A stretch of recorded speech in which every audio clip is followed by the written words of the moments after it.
Hey guys, this is kind of a continuing video of previous videos that I've done. Lectric has changed the game again a little bit by changing the controller. So now your PAS 1s, 2, and 3 are not what they were 8 months ago. So I'll talk a little bit about that, but my main subject is going to be on range and batteries. If you're not aware of it, the stock battery with Lectric is a 10.4 amp hour battery. And a lot of people have been buying from AliExpress the 14 amp hour battery. And they've been paying about I think $350 for mine. I really wouldn't recommend that. I think I would recommend sticking with the Lectric. You don't get that much more range off of the 14 for that $50 bump in price. For example, PAS 3 with the 10.4 stock battery, I've been getting a range of 28 miles. With the 14 amp hour AliExpress battery, I've been getting 32 miles on full charge. So you're talking about a difference of 4 miles. And if you think the $50 extra in price is worth it, then make your own choice there. Me, I think I would just stick with the Lectric battery unless I could get this one, because they do have sales on AliExpress, so you may be able to get that battery cheaper at certain times. And then there comes another battery. Right here, I've got this CAOMM battery, which is, I got this off of eBay. Seen a number of people that have this battery now and trying it out various ways, using it to extend their range. I think this is a great alternative. So far, I haven't had any problems with this battery. It's rated at 20 amp hour. This particular one, you can get this basic battery in different amp hours. 20, I think, is the highest that I've seen it. But it was very easy since, if you've watched any of my previous videos, this is the box that I made to put my 14 amp hour battery in, and showed you how to wire it and everything. I'll go through that a little bit just briefly again to maybe show people that haven't seen my other video. But since I already had it wired for this box, it's very simple to make an extended wire so I could plug this in. And I just, this little T connector, plug it into this, and I plug it into what was originally plugged into this box. So it's a real easy swap out for me. It's got 2 leads, one lead for charging and your T connector for the power. Now, and I think in most of your bags, this will probably fit in. It fits in this bag like a glove. You just drop it in place, you cover it up, and you plug it in, you're ready to go. And it's concealed and everything else. You may have a problem getting 2 of these batteries in here if you wanted to get to really extend your range, because then you wouldn't be able to close this. Some of your bags that pop up, matter of fact, I'm supposed to get one in today that pops up, you'll be able to get 2 of these batteries in. But I think that's a little bit of an overkill for me. I don't see my range having to be that much, since with the combination of both of these batteries in PAS mode 3, I can now get 80 miles out of a fully charged battery. Not that I would run to 80 miles, I'd probably run closer to 60 miles, because I don't like to let my batteries drop down 25%, because after 25%, the performance gets degraded so much. The speed drops way down, the acceleration drops off. And so I just like to keep it up into that higher range. I like to keeps my speed up where I want it and everything else. So I don't run it down to a full discharge. I usually run it down to 25%, and that's when I will charge it back up. So that being said, right now with the combination of all these, I've got 80, and I can get 32 out of this. So 80 and 32, that gives me 112 miles out of what you see right here, right now, if I wanted to. But what I'll probably do is I may just retire this box for a while and just use this battery. I like this combination. Price-wise, this 20 amp battery, you can buy it in 3 combinations. You can buy it either the battery by itself, which is around about $150. You can get it with a charger, and you can get it with its own little carrying case. Let me get that and show you. This is the little carrying case that you can get for your 20 amp. You put it in here, zip it up, and it's got some tie straps, so you can actually just take this and mount it straight onto your bike rack, if you wanted to do that. Of course, I know most people have a bag back here, and then just throw it in there, so they don't really need this. But you can buy it. I went ahead and bought all 3 just because it wasn't that much more. I think I paid for this with the charger maybe 15, 20, something like that. But the charger that did come with this was a 2.5 amp output, which was a little bit above the standard one here, which is a 2. So it does do a little bit quicker charge. This battery will take longer to charge. It'll take between 7 and 8 hours for a full charge on it with a 2 amp charger. So that's something that you may want to consider, whether you just want to pay $150 for the battery versus the Ally, which I paid about $350 for, or the stock, which you pay $300 for. So for half of what you pay stock for, you get a 20 amp hour battery. But let me point out, be very careful when buying these batteries, because these batteries are not what they advertise, a lot of them. I've got a cheap battery, and I'll show that to you later on. It was advertised as a 58 amp hour battery, and I knew that wasn't right. I could tell by the weight and the size of it that wasn't right, but it wasn't but $50, so I went ahead and bought it. It's pretty much a piece of junk. It ended up being about 5.5 amp hour battery. I got it down to about 47 volts, and it shut down on me. I'm not exactly sure where it is now. I tried running it a few more times at that 47, and it just doesn't like to do it. I don't know whether it can't handle this bike once it gets down to that voltage or what. But anyway, later on I'll show you that battery, and I wouldn't recommend it. I was thinking that it might be a good spare battery. When I say spare, I mean in the same terms like a spare tire, not something you want to use on a regular basis, but something if you got called out in the middle of nowhere, you could hook up to it. I think this is a good buy. It's much cheaper.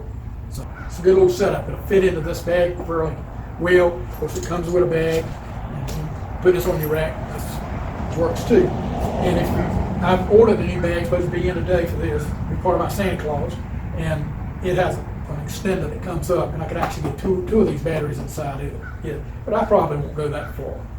I do think I'll start running the 2 batteries in conjunction with each other, because I found it runs cooler that way. You get a little more performance out of it that way, and you also get a little bump in range. I got went from 74 miles running these independently to 80 miles running them together. So I got 6 more miles out of this by running them together, and I think that's by virtue it kept the temperature of the battery down. Consequently, you save that energy, and it went to the motor instead of the air. Okay, that concludes this. I'll pick this up shortly in a different environment. A lot of people have been asking me, well, how do you hook it up? And in my previous videos, I've tried to explain how I've got these connected. Maybe this may help.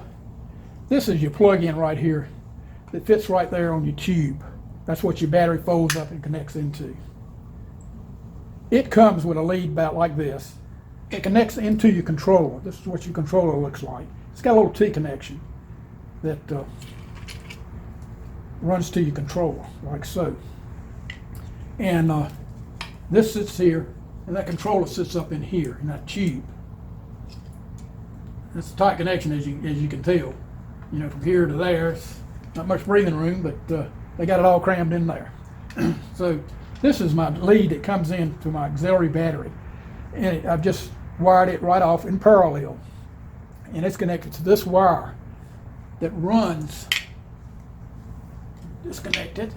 It runs, I'm not sure which way, but it runs out of a hole right here. There's a hole down here. That's the actual wire right there, and that runs out, and it runs up. And I've actually got a plug-in under here in my box. This plugs in. That's this plug here. Right now I've got it hooked to a little switch here so I can kill my power. And I've just got that switch. So I can go from battery to battery and whatever, and I don't have to worry about a hot connection. I don't like a hot connection where you plug in, because if you've got this straight wired in, every time you plug it in, you'll get a little flash. So that's how it's connected into it. And since I don't have this plugged into my box here, I've got it running up here where the T connector goes into this auxiliary battery here. So I just connect that T connector right there. Hey guys, well, I'm back inside, and I'll try to pick up where I left off about batteries, speed, range, Those are the three main topics. What I've got sitting in front of me, as I earlier discussed, are the three different batteries, or should I say four. I've just got one this size battery that goes into the tube on the bicycle. This particular one is a spare 10.4 that I have. I also have a 14 amp hour battery besides this. So I've got two of these 10.4s and one like this, which is a 14 amp hour battery. Okay, I bought this, picked this up at Ally Express. Bought this from Ally Express. Warning, warning, warning. Do not buy these batteries. They are evidently, the batteries in them are cheap Chinese batteries. If you notice on here, it says 58,000 milliamp hour. Well, that translates into 58 amp hours.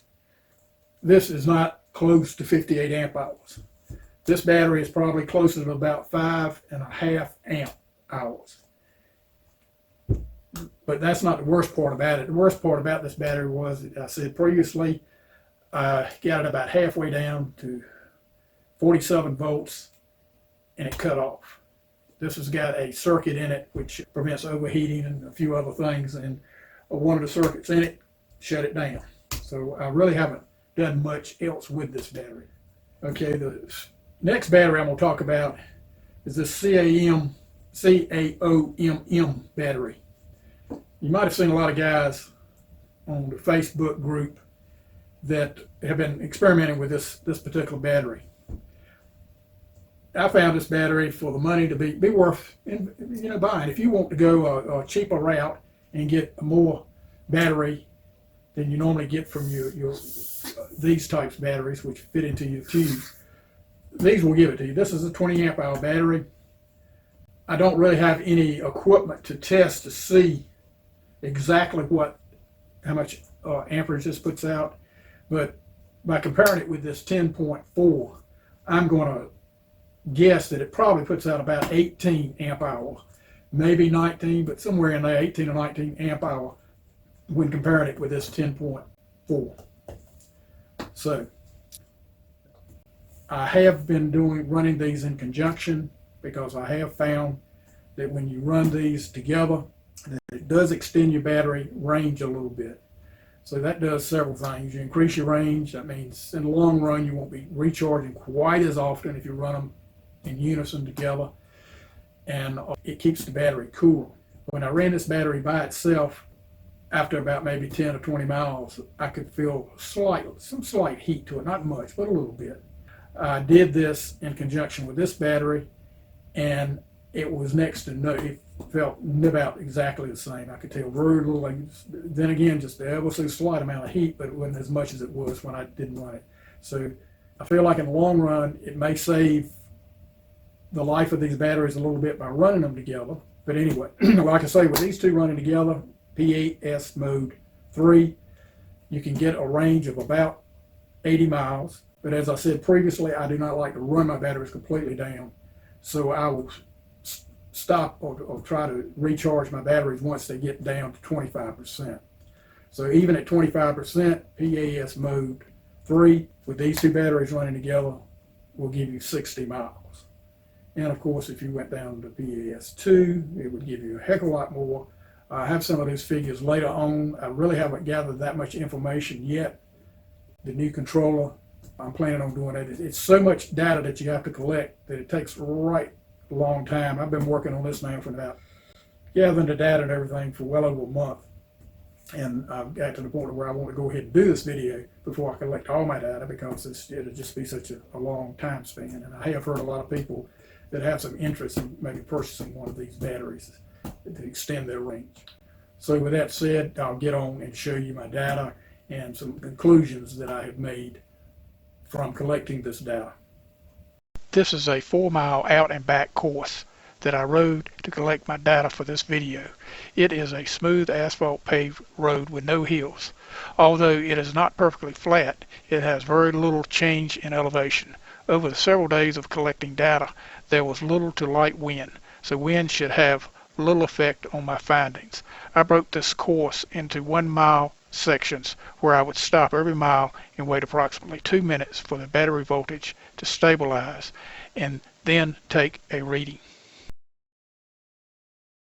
I would start out at 0 mile point, fully charged at 54.6 volts in PAS mode 3.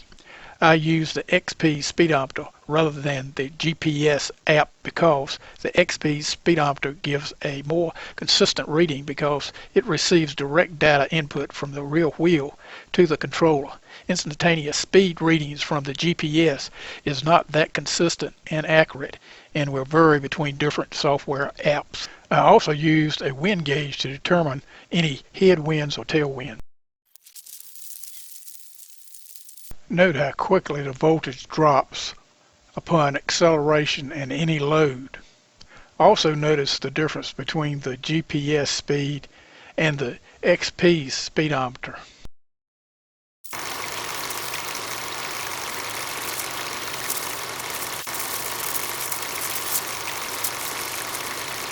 At each mile, I would stop and take a voltage reading. I would wait approximately 2 minutes for the voltage level to stabilize. Also, you can notice that the GPS mileage is not always that accurate. I'm at the 1 mile measured according to Google Maps. You may notice that I'm in 4th and 5th gear, which is a cadence around 80 RPM at speeds in the mid 16 mile per hour range. I'm at the 2 mile mark turnaround of the 4 mile out and back course. In PAS mode 3, with no wind on flat and level surface, the XP uses approximately 5 to 6 amps of current. I'm at the 3 mile mark of the 4 mile course. To estimate my speed between each mile marker, I use 3 means to determine speed. Current level between 5 and 6 amps with wind speed and speedometer reading close to equal. This will help to assure that I am on a level surface with no head or tail wind.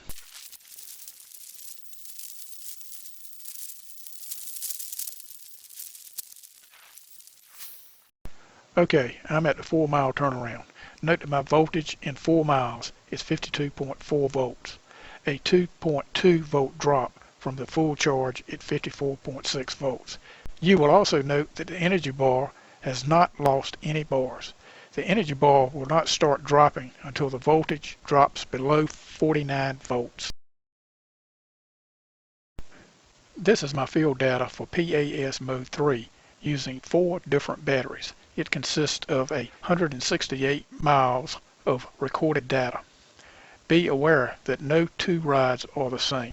Weight, wind, terrain, riding style, temperature, tire pressure are just a few of the variables that affect data results, and they are constantly changing from ride to ride. That in mind, these results should be good examples to what to expect with similar variables. Note that hilly terrains greatly affect the performance of e-bikes, especially when bike range is in question. On a level surface, such as this video, in PAS mode 3 at constant speed, the average current drain on the battery is approximately 5.5 amps. With a strong headwind or steep hill, the current drain may max out at 20 amps. That being said, let's view my findings. I will start with the stock 10.4 amp hour battery. I base my battery level percentages by breaking the total range into 4 equal parts. Thus, 28 miles divided by 4 equals 7 miles. At each of these miles, I recorded the battery voltage after waiting approximately 2 minutes for the battery to stabilize under no load. My speeds were taken from data resulting from the process described earlier in this video. Next are the data results from the 14 amp hour battery. Percentage levels, voltage, distance, speed. Next are the data results from the 20 amp hour battery. Percentage levels, voltage, distance, speed. Next are the data results from the 20 amp hour plus the 10.4 amp hour battery. Percentage levels, voltage, distance, speed. Note, below 50% battery level data was extrapolated. This chart indicates speeds at each battery level. I arrived at each speed by averaging the data from all 4 batteries at each battery level. Note, due to battery failure, there was no data for the 5.8 amp hour battery below 50%. This is the most important information provided in this video. It shows the battery voltage level broken down into percentages. One of my previous videos, I established battery level percentages which are slightly off from my results in this video. Although these percentages results are not the same as my previous findings, they are still within 0.3 volt of each other. I feel that these latest percentages are more accurate since the results are derived from more in-depth data than my previous videos. I arrived at these results that are shaded in yellow by averaging out at each percentage point the data from all 4 batteries tested. Note, data was not available below 50% for the 5.8 amp hour battery due to battery failure. While collecting data for this video, I observed that while in PAS mode 3 that on a level surface with no head or tailwind, the current level would bounce from 5 to 6 amps. So I established that in PAS mode 3, the current draw from the motor is approximately 5.5 amps. I also noticed that even though the amp gauge on the XP's controller screen shows 1 digit place, the digit never changes from 0. If you have watched my previous video on battery range, you may remember this chart. I have revised it to reflect my latest findings from the data for this video. No matter which battery or combination you use or PAS mode you are in, this chart will apply. It is a graphic representation of the battery voltage level per data average chart previously mentioned. Not all amp hour ratings are the same. This chart shows the difference between 3 batteries in this video. The stock 10.4 amp hour, the 14 amp hour from AliExpress, and the 20 amp hour from eBay. Using the stock XP, I adjusted the other 2 batteries amp hour based on total miles when fully charged. The cost per unit of distance is based on the battery's cost divided by the total battery range according to the adjusted amp hour. The cheaper the cost per unit of distance, the more bang for your buck. Well, this concludes this video. I hope that you've enjoyed it, gained some information on auxiliary batteries. So until next time, y'all have a nice day. Appreciate you watching.